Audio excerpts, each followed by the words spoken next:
Good evening everyone. So, early mi nag-out kagahapon kay tungod sa baha. Mahadlok mi sa baha. So karon na may client kani abot abi na muumulan. Kay diha sa fronting of Toyota Matina and Mislan Compound Building. Diyan kasi ang building ng Double Light and then Easy Bike, tapos and then yung salon namin. So kailangan mo talagang lumusong ng baha para makauwi ka. Kailangan mong lumusong at doon ka sa kabilang dumaan kasi dyan lang banda yung masyadong yung mga tubig or baha dyan mismo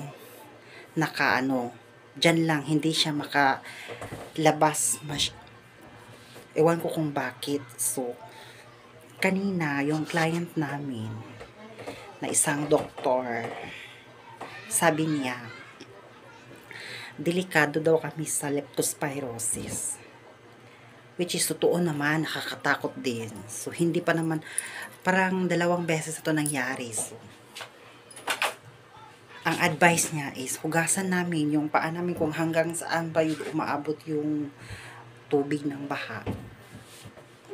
Hugasan namin ng tubig na may ihalo yung suka at saka tubig. Kaya ginawa ko, bumili ako na ito,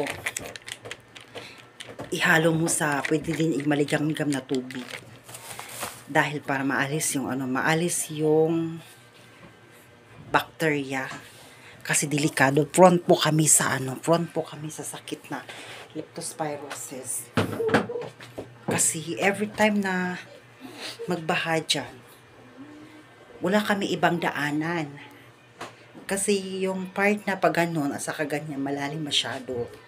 So kailangan naming tumawid papunta ng Toyota tapos paakyat dahil siya para hindi kasi masyadong malalim doon sa kabila. Kaya yun ang advice ng doktor.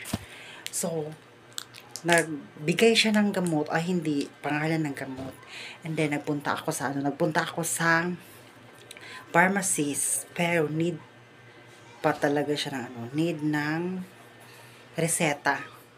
Hindi siya kasi antibiotic siya. Mura lang po siya, sa totoo lang mura lang. Kayang-kaya sa bulsa. Pero kung wala ka namang reseta, hindi ka bibigyan. So kaya gagawin namin by next week magpunta yung doktor, magpareseta kami kasi nakakatakot yung leptospirosis. So yun lang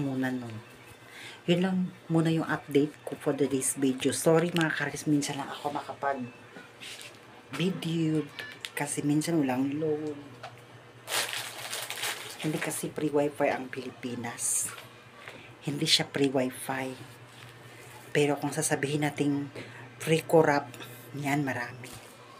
Kaya good evening and happy Friday everyone. So mamaya magluluto ako ng paksi.